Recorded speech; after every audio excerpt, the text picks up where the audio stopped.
All right. Okay. So thank you. We will have today a very special, nice guest from US, and I wish he would be here, but it's unfortunately online. I would like to introduce Professor James A. Slavin, and he's a professor of space at the physics at the University of Michigan, and he's teaching space plasma physics and space engineering in the Department of Climate and Space Science Engineering. Um, but I know, or many of you knows, of course, he's at the NASA Goddard, and he was a director of the Heliophysics Science Division. And he was also discipline scientist for magnetospheric plasma at the NASA headquarters. And he's also worked at Jet Propulsion Laboratory, if you know from earlier. And of course, he graduated from the UCLA. And he is long in he's leading our field very quite a long time. In fact, he has 40 plus years of experience in the development of and operation of spaceflight missions for heliophysics, but also planetary research. And so you might, if you are in the magnetospheric physicist, you know from the Earth as well as on the planet, and you know magnetometry, you know also everywhere. So you see Jim's name everywhere in many of the missions.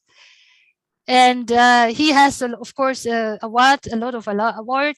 He's and also distinguished planetary science lecturer got in 2017, and awarded a University of California Regents lectureship in space physics in 2006. And he's a fellow of American Geophysical Union in 2012, and has a lot of recipients from the NASA awards. He has two NASA Exceptional Achievement Medals for the leadership of the Space Technology 5. This is a microsat constellation mission, and his contribution to the understanding of the role of magnetospheric reconnection in magnetospheric substorm. So those are his medals from the NASA Goddard. And he has also many NASA Group Achievement Award, because he is a lot of leading in different missions. And you might know many of them, like Pioneer Venus, IC Wind, Impade, Cluster, MMS. And of course, he has worked a lot also in the planetary in terms of Mercury. But also, before I go to the Mercury role, I want to also say he's also related, also for the Europe Clipper and JUICE mission in future. So he's leading a lot in our field in many of the mission. And of course, he will talk about Mercury. And here he has also his leading role. Maybe you saw also the book last year, I think. He's the first author of this Mercury Messenger book, which was, I think, it was awarded in IAA as a best book of the year. And also he is for the Bepi, he's MPO MagCoI. And of course, you might know from the messenger, which is already having a lot of Mercury data.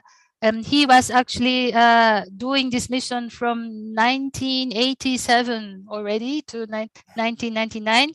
He was another study scientist for Mercury orbiter. And then he's a lead co-I for magnetospheric dynamics for the messenger. So you can immediately see he's playing the really leading role for the Mercury. And so therefore he will give this talk on the Mercury. Just I wanted to have from my side episode. I met Jim in Goddard when I was a postdoc. And so we went to ski together at that time, and I wished we could do it also in Austria. Unfortunately, we are online, but I hope you can come next time really, and we can enjoy skiing together again. So let me introduce therefore the exploration of Mercury, a space plasma physics perspective, and given by Jim. Thank you. Okay, thank you very, very much, Rumi. That was very, very kind. For right now, my focus is on completing this talk. by about 9 o'clock. That is all. That's all I'll be focusing on. As Rumi indicated, we're just starting, as people in Graz know even better than I, we're just starting to get the data from BepiColombo. So the data that I'm going to be talking about here, it's going to be, I would say, an overview of what we've learned from the messenger data analysis. And that, of course, is continuing up to today, and probably in some small fashion, specialized areas, I hope will continue for a long time to come.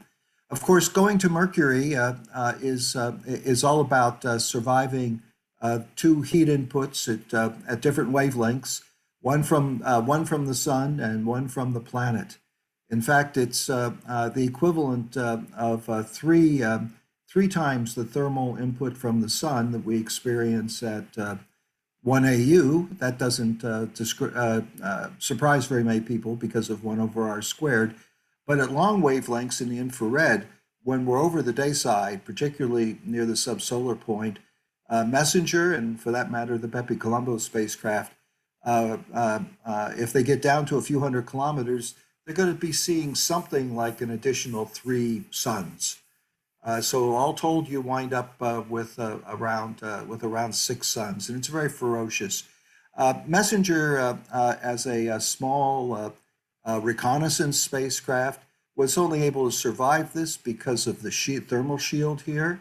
The reason I bring this up, of course, is that this thermal shield, which one friend of mine compared to a medieval sword fighting shield. And I don't know if anybody has asked the Graz Armory whether or not they're missing one of their shields, because I have spent a couple of afternoons there, and this doesn't look all that different. But this shield is essential, and none of our instruments can see the sun. In fact, the artists took liberties with this picture. Our solar arrays have to be edge on, even to keep from melting. Now, we focus on 2 instruments. One's a magnetometer, of course, on a long boom here. The second is the charged particle measurements.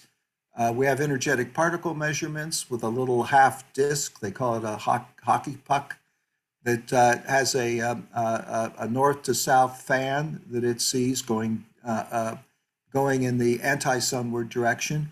And it's just really a little button here, but that's the thermal plasma instrument, the fast plasma imaging sensor. And it sees out to the side and about, I don't know, 20 or 30 degrees towards the night side, or at least towards the direction away from the sun. It cannot see the sun. It cannot see down the tail, and that'll come up a few times in our talk. So here we are, Mercury. You can imagine in 1974 when we first got to Mercury with Mariner 10. It did 3 flybys.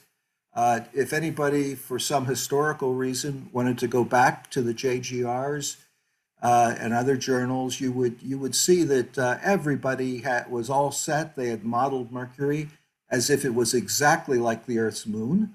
Of course, that was a very active period. The Apollo program was just ending, and there was a lot of science being done on the moon. But the first pass went behind Mercury. Most people were expecting it to look exactly like the moon. What does that mean?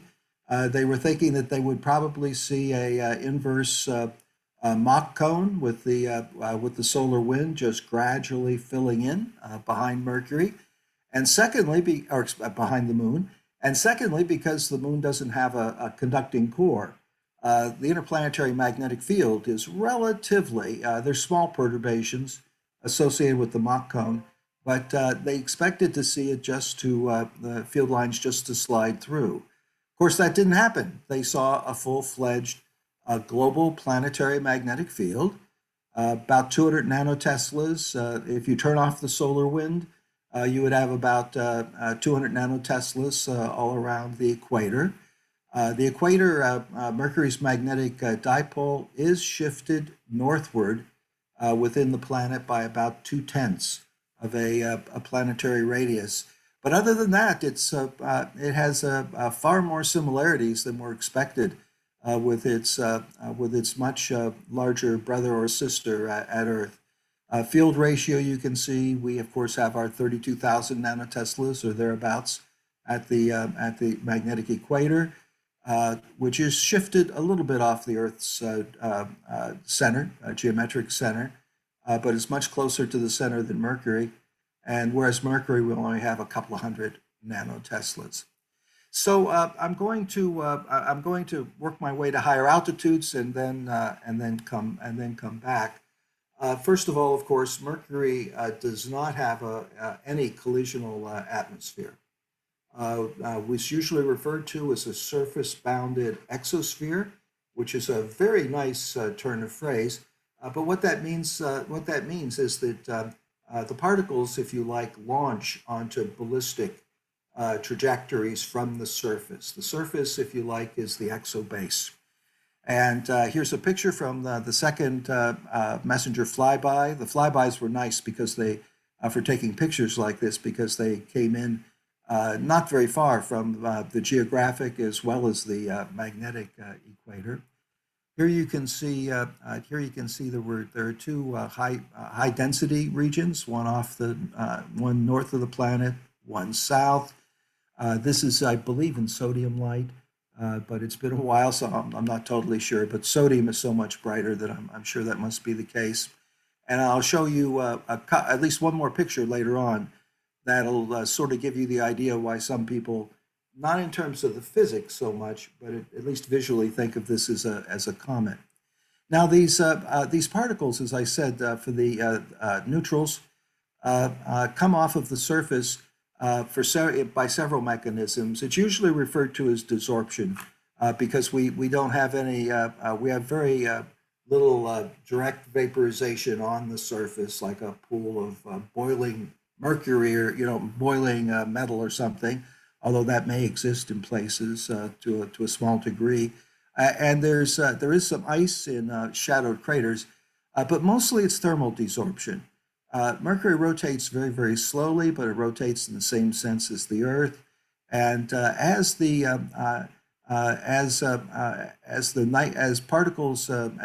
exosphere particles are carried into the shadow, when they touch the surface, temperature drops dramatically, and they freeze to the surface. They don't come back until it comes around to dawn. Most of the exospheric particles, they're densest, closest to the planet, and they hop. They hop around. However, if they get high enough to like a few hundred kilometers, all the radiation pressure catches them. You can think of it as the wind, but it's not the solar wind, it's radiation pressure. And they're pushed back. They form a long tail, if you will, but they're essentially going into a heliospheric, an orbit around the sun with Mercury. We'll talk about this a little bit more as time goes, as we work our way through the talk here. It's very interesting science, and it's been very active lately.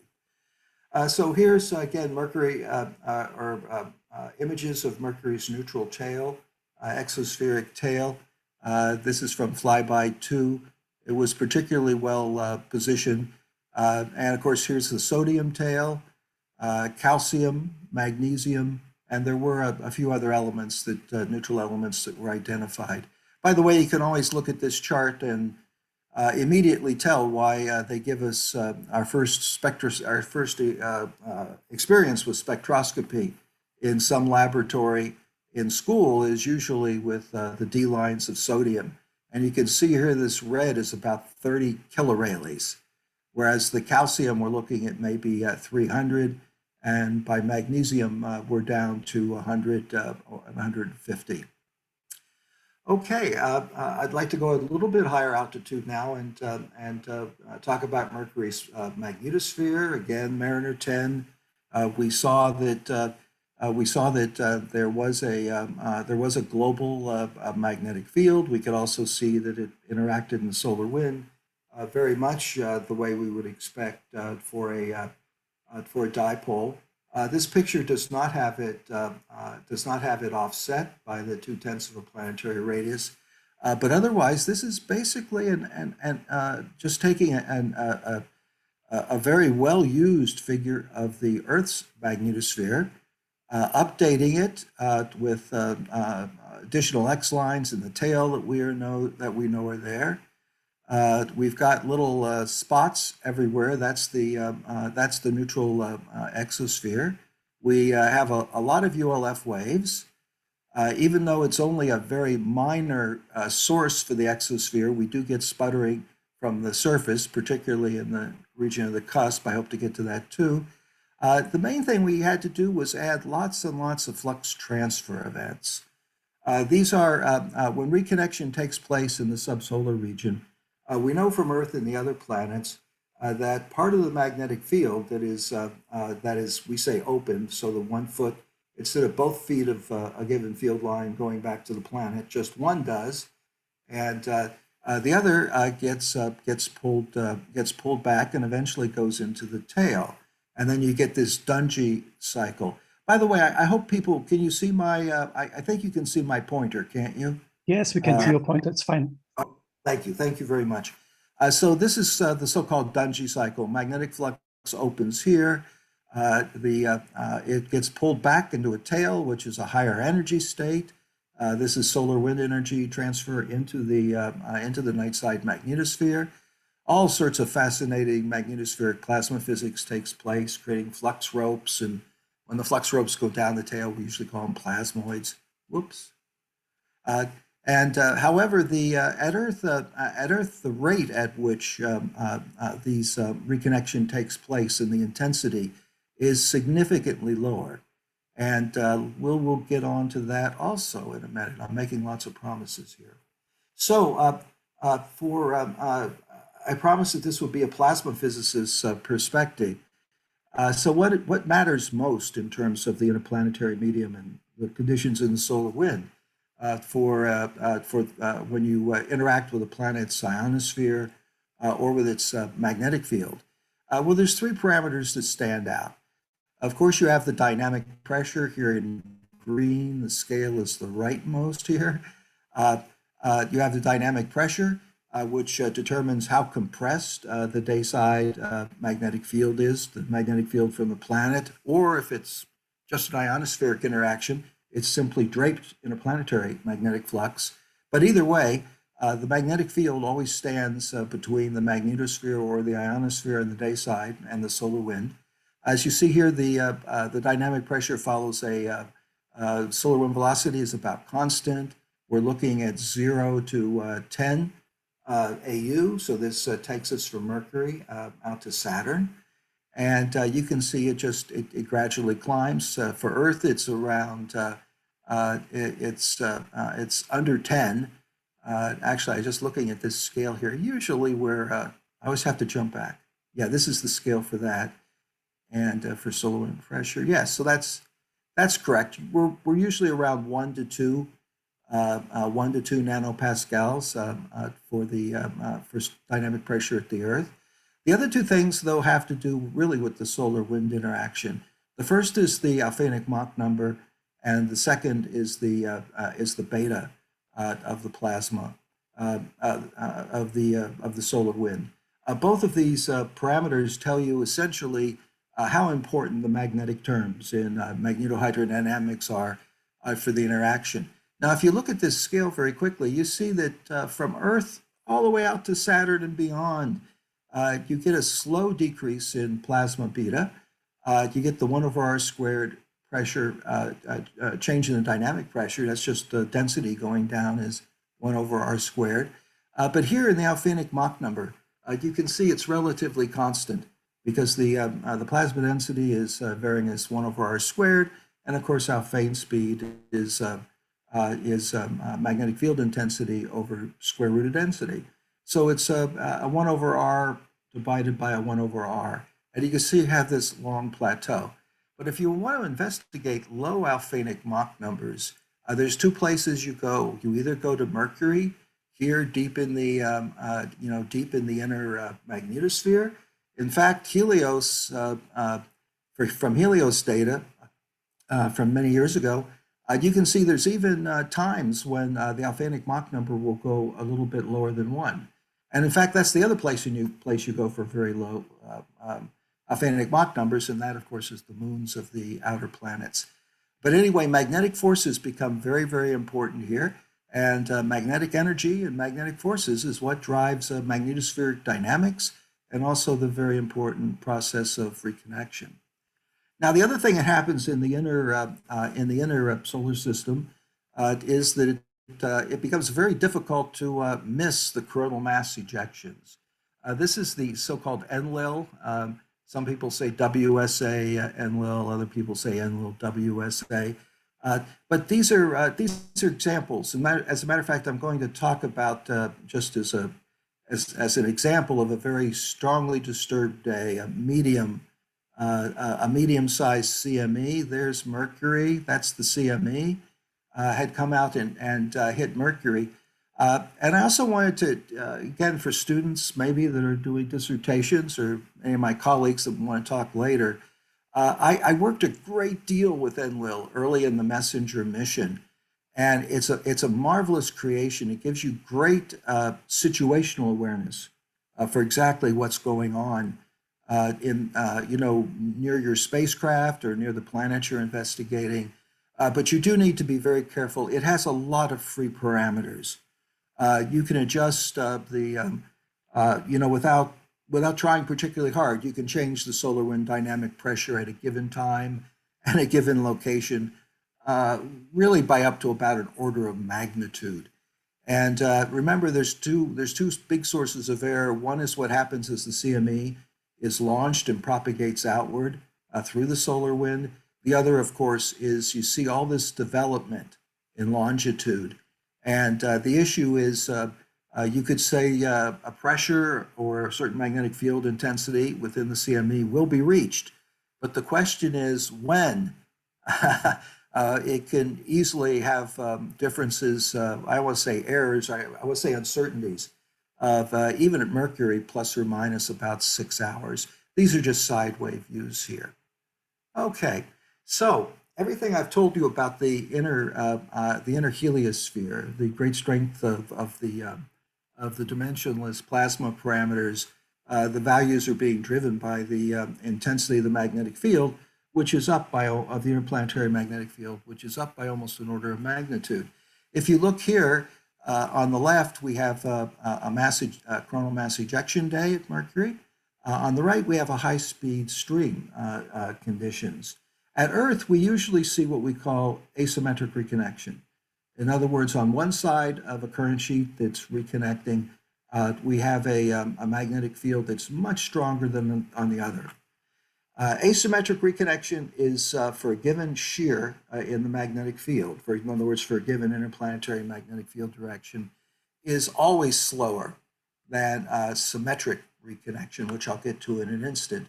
The reason is essentially that you have to field, in reconnections, it's always one unit of magnetic flux from one side is convected into the diffusion region, and it has to be matched by an equal amount of flux per unit time coming into the diffusion region from the other side. But when we look at this, here ahead of the magnetopause, the pressure is conserved across this current sheet. It's either rotational discontinuity or tangential discontinuity, but more or less pressure is the first order conserved. So this is all plasma over here. The magnetic field is very, very weak. The Alfvén speed is much lower on the right side in the magnetosheath. So the magnetosheath basically, the side with the weaker magnetic field holds back the rate of reconnection. Over here at Mercury, CME is a day when we have very high interplanetary magnetic fields. The pressure balance across the magnetopause is almost entirely, and I do mean almost, as nearly as we can measure, it's very, very close to being compressed, draped magnetosheath magnetic field being in balance with the day-side dipole field. On both sides, we have very little plasma. Having very little plasma on the magnetospheric side is perhaps not a great surprise near the nose of an Earth-like magnetosphere. But over here on the magnetosheath side, we see a magnetic field becoming compressed and essentially squeezing the plasma off the flux tubes. We see that at Earth, and actually it's usually a very thin layer. And that very thin layer actually we have measured it boosting reconnection rate. But here you see it extends to great distances. By the way, if you look at the two of these events, on the right you see, even though it's a high-speed stream, and you've got a minus 100 nanotesla, at least it's oscillating to a minus 100 nanotesla in the BZ component. You can see it's fairly calm as we go across here. This is the magnetopause. Messenger encounters the magnetopause either exiting the magnetosphere on the day side or entering on the day side, depending on the season, the orbital season. And this is usually fairly close to the equator. In fact, you can see here the magnetic latitude was maybe 25 degrees. And then the orbit for Messenger is only 10 degrees off of being polar. So BepiColombo's aiming for polar. Messenger is at 80 degrees, so they're very similar there. And then as you go to high latitudes, in this particular day, up around 75 degrees magnetic latitude, you see the cusp.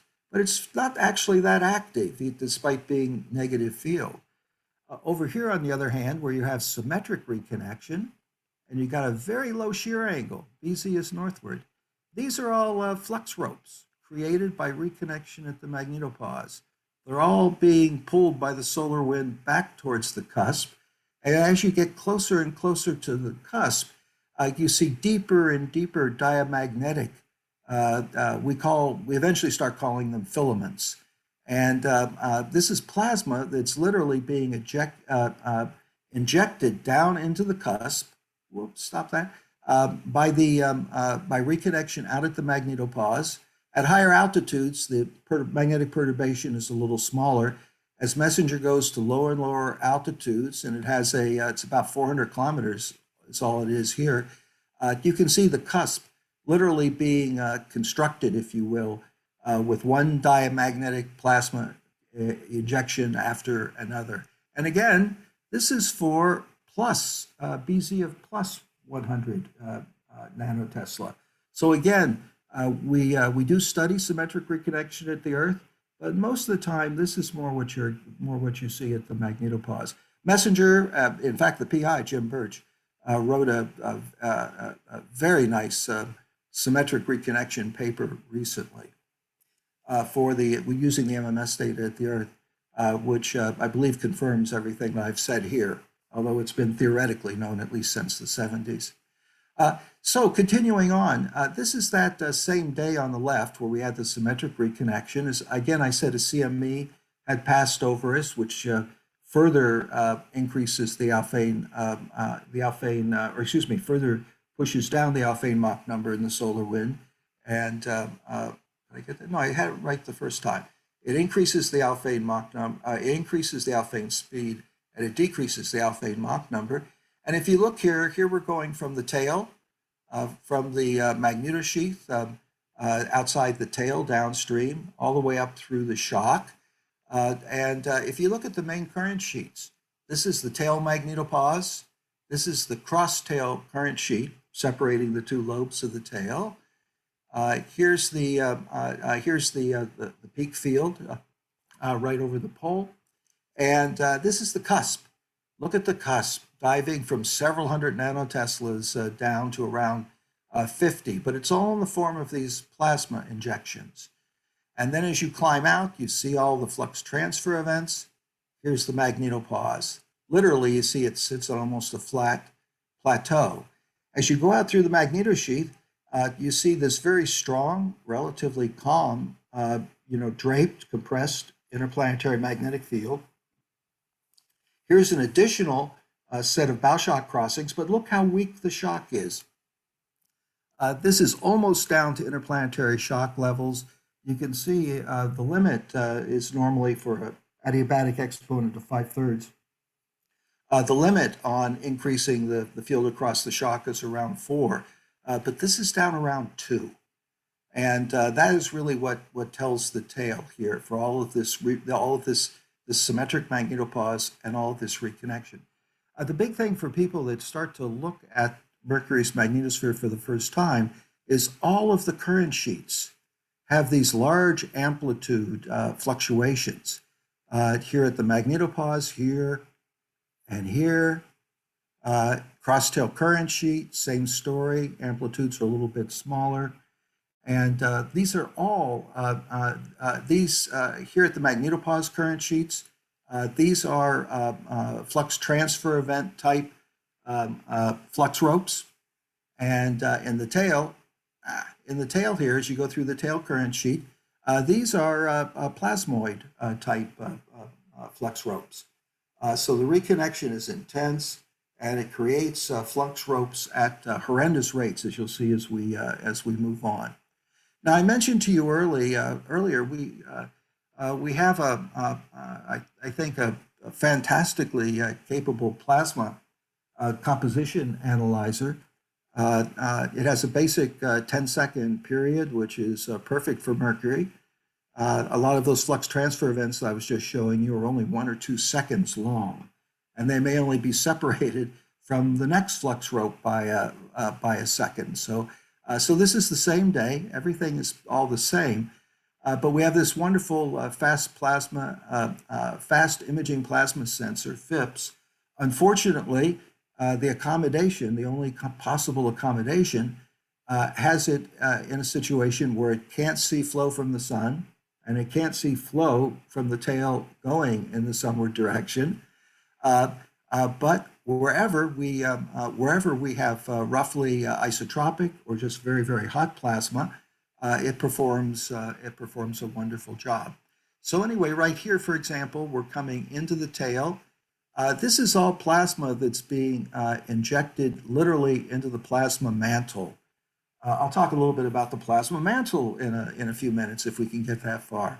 But this energy dispersion that you see here in the outermost layers of the tail, the fastest, the particles that have the most energy move the quickest, and they rapidly exit down the tail. So as you get deeper and deeper into the lobes of the tail, here we are hitting the midplane of the tail, you can see that the plasma mantle, the plasma density keeps dropping. And that's because of all these flux ropes are all providing an open channel or an open window for plasma to enter the magnetosphere, in this case, the south lobe of the tail. See how the field is all in BX, a little bit of BY from Mercury's going around the tail.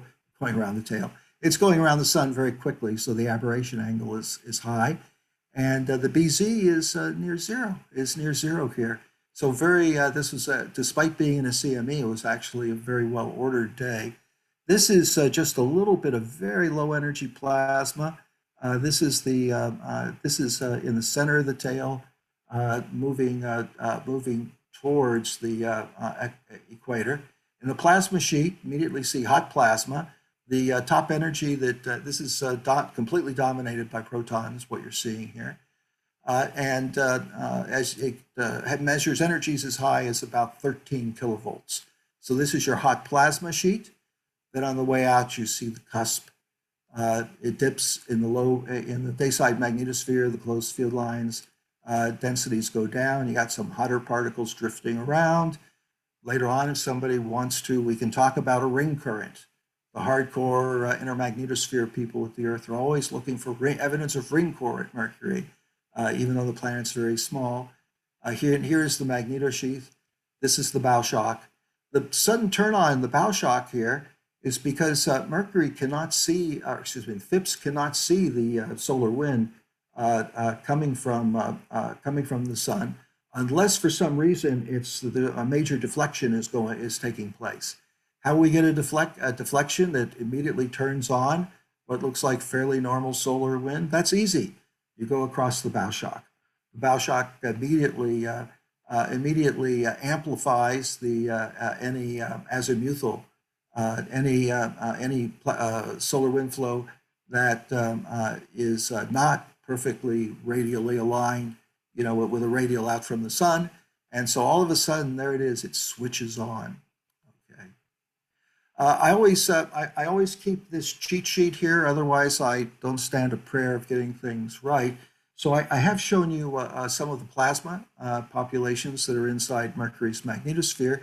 And the question is this an MHD magnetosphere like the Earth? Yes, we have kinetic effects at the Earth.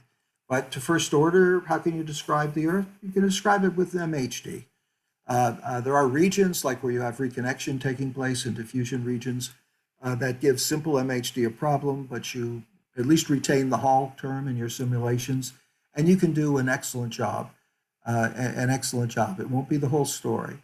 But if we go here, what I was just showing you in the magnetic field, at least during a CME, which is not nearly as much compression as we see during the highest pressure intervals, but it's pretty high. We were up here at 100, 200, 300 nanoteslas within the magnetosphere. So if we go up here, we find the trace, and I always have to do it again for sodium, for example, a singly ionized sodium. We're not doing this line is not for 10 or 13 keV, but let's say 5 keV, which is a more typical number. And we run out here, and actually right at 100 nanoteslas, you get a gyro radius that's equal to 1 Mercury radii. So, the sodium, for example, anytime you're in a field that is 100 nanoteslas or less, you're going to see a high loss rate for the sodium. In fact, actually, given what we've learned on messenger, probably most of the ions inside Mercury's magnetosphere do not stay inside the magnetosphere for more than 10 minutes or so. Just given from what we know about drift speeds and convection speeds. Their large radii either take them to the magnetopause or they take them into the night side. Or on the day side, usually they take them again back out into the magnetosheath to be blown away.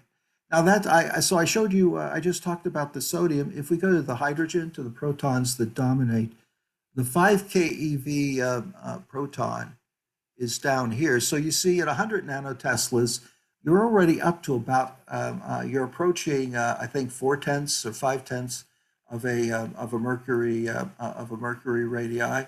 And even for these particles, even for the little protons with the much smaller gyro radii, you're going to have major losses from kinetic effects.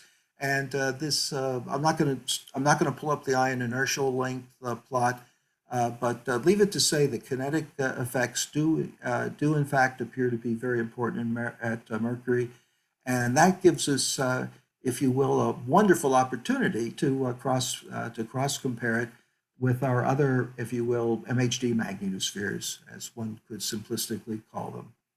Okay, here I wanted to jump back to Mercury's exosphere, or its atmosphere, if you prefer.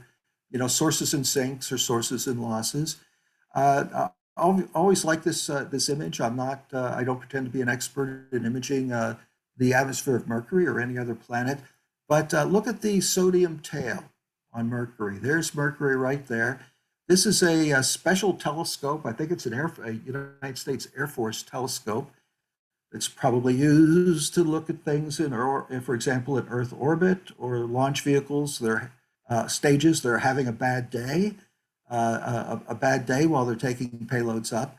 But if you look here, so it's got adaptive optics in it, and it removes an awful lot of the atmospheric distortion.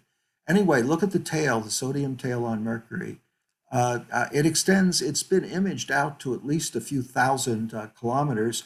But even more importantly, if you take advantage, as Baumgartner did, of the adaptive optics, this is the image of the day side. This is a blow up of the day side. And you can also see this in Earth-based telescopic images. In particular, BepiColombo is being supported by Themis.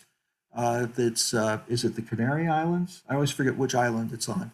But anyway, these two high density concentrations of sodium more or less correspond to Mercury's cusps, to the cusps on Mercury. Usually the southern one is a little bit bigger, and that is in agreement with the size of the magnetospheric cusps that we expect. The lack of symmetry due to the offset in the dipole. In fact,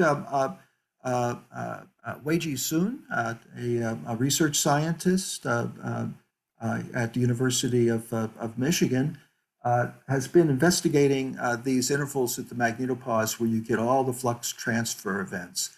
Now, when we get hundreds of flux transfer events, like the first one I was showing you earlier, I started calling them showers because there are times when you only get FTs at a very low rate. Well, here Sun has come in and he's analyzed 1,800 magnetopause crossings on the day side when the FTE rate was low. On the right is 1,900 of these times when flux transfer events are very fast. The only data that's being shown here, this is the sodium. Two things are being shown here. On a cross-sectional view, it's been integrated over 2 hours of local time, I believe. And you see he's reconstructed the magnetic field just by averaging the magnetic field measured in situ as Messenger went through here 1,800 times during an interval with a low rate of FTEs. And you can see that, and then he took the plasma data from Phipps and did the same thing. This is just the Na+. And if you look up here, you see on the outermost closed field line, that's this guy right through here, you can see how that's threaded by the highest density for sodium plus. It's up to, you're up to 5/10 or 6/10 of a sodium ion per cubic centimeter. And if you look, if the sodium follows those field lines, and if it doesn't mirror, and mirroring is probably with the kind of Larmor radiuses or gyro radiuses we have, is probably a low probability event. You can see that it's reaching the surface up here 60 to at least 65 degrees northern latitude. But overall, the amount of sodium is very, very small compared to what you see when you're getting all of these injections of plasma from reconnection down at the dayside magnetopause. The reconnection just about doubles the speed of the sodium ion, so that should increase the energy by like a factor of 4. But look at it now. You get a very large region of intense sodium ion density. Furthermore, the magnetic field, you can see the last magnetic field line is going in at like 60 to 63 maybe, or 62 degrees north latitude. And you can see the sodium is going to be precipitating on the surface all the way down to about 55 degrees. So you can see how the cusp has moved to lower latitudes. You have more density, you have more sodium density during these shower intervals. And then the question becomes, what role is sputtering, because solar wind protons are also coming down the field lines. They're also accelerated by similar multiples at the reconnection point. To what extent are those striking the surface and actually sputtering some of these sodium ions back up to higher altitudes, excuse me. Now, if you know anything at all about, if you learn anything at all about photoionization, the time period is usually tens of hours, and actually these particles are going from the reconnection point to the surface, or to mirroring somewhere near the surface. They're doing that very, very quickly. You're talking perhaps a minute. So these are not. If we're seeing sodium ions here, they must most likely be either coming out of the surface as ions, and part of the sputtering is supposed to produce ions, or somehow they're finding another way in, already possessing such energies. I'm not going to talk too much about this beautiful simulation from Shinja Zha's group. This is Hall MHD. You can see these flux ropes being formed. X line is here. Here are the field lines straightening out. But I believe this is part of Chung Kung Lee's dissertation, another new PhD coming out of Shinja's group. If you go over here, though, continuing Wei-Ji Sun's analysis, you can see pitch angle distributions for the particles measured by FIPS. And the protons are all going down the field line. So if you're going along the field line, that is 0. The field line's going in and to the northern cusp. So this is all downward moving. There's far less protons that are mirroring and coming back out. Right here, you see sodium ions that are going down. So basically, by composition, FIPS is a mass spectrograph with mass analysis capability. The protons go down, and the sodium comes up. So it is good evidence for some level of sputtering, moving a little quicker. Jamie Yasinski's has had a very good couple of years on his Mercury work. The particles that are coming up the field lines on the night side, this is the mantle. So there are the tail field lines, if you can see them. This is the mantle. So the particles come out of the field lines near the cusp, and they start to go down the tail, but they also E cross B drift towards the plasma sheet. And eventually, not very far down the tail, they join the plasma sheet. These color bars for density are the same for both the H plus and the Na plus, but you can see that there's of course a lot more, about almost order of magnitude more hydrogen ions or protons than there are sodium ions. By the way, this was Gina DiBraccio did her dissertation. For her dissertation, she did the first studies of these, and Jamie came along as a postdoc a couple of years later and analyzed the complete data set. Let's see, I've got 10 more minutes. I'm afraid that with the introduction, I have just about until 9. I wanted to say just a little bit about core coupling. One of the remarkable things about Mercury, and of course the reason that it has the global magnetic field, is that it has an iron core. So the radius of Mercury is 2,440 kilometers, and approximately 2,000 kilometers of that by radius is all an iron core. Part of it may be molten, may be very slowly in slow convection to give us the magnetic field. But once you get about more than 300-400 kilometers down from the surface, you encounter a near perfectly conducting sphere. Without belaboring it very much, as a result, every time the solar wind pressure increases or decreases, or as I believe, as a recent paper coming out of the Daniel Heiner group, anytime the direction of the IMF and changes, and the torque on the reconnected Mercury field lines changes, you get a shifting in these induction currents. Ultimately, the result of this is that when you push on Mercury, the solar wind pushes on Mercury, it pushes back.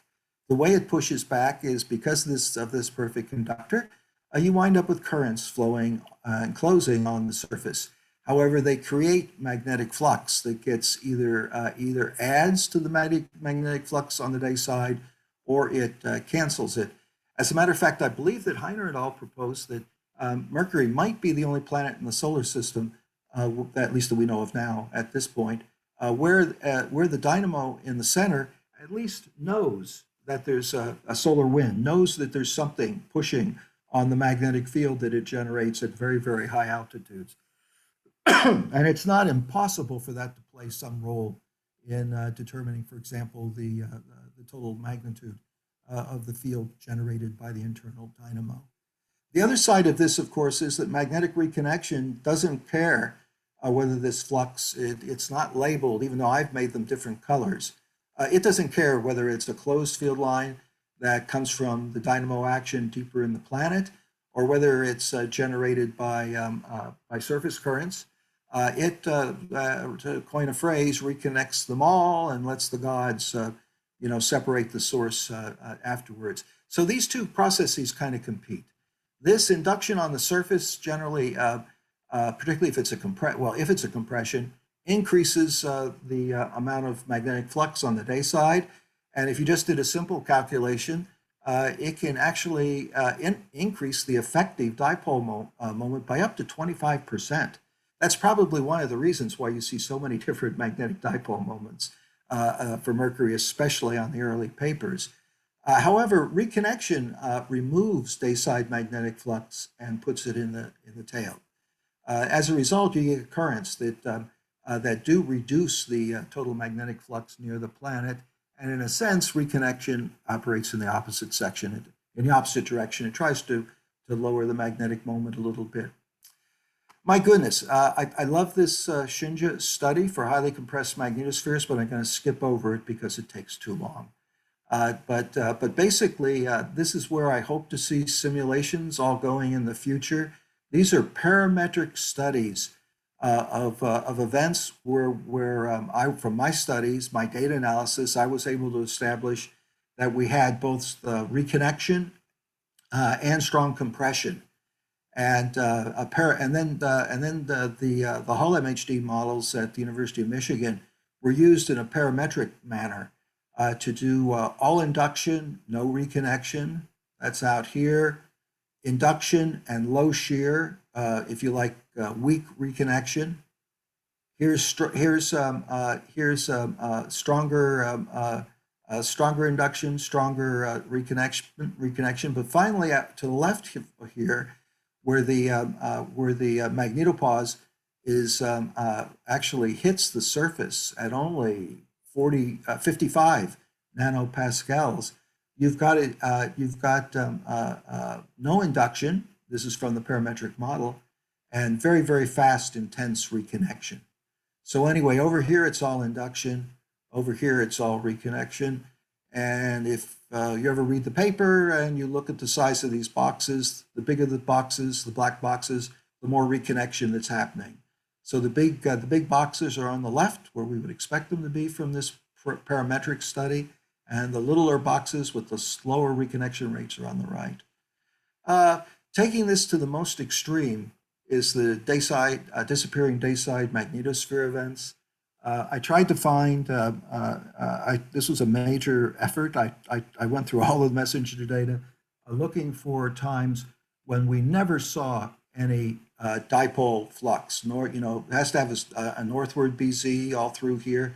Even though we're going down to a couple of 100 kilometers here at mid latitudes, and finally down below that up here at the cusp level, all you see is all of these fluctuations. Again, this is an event with a big CME.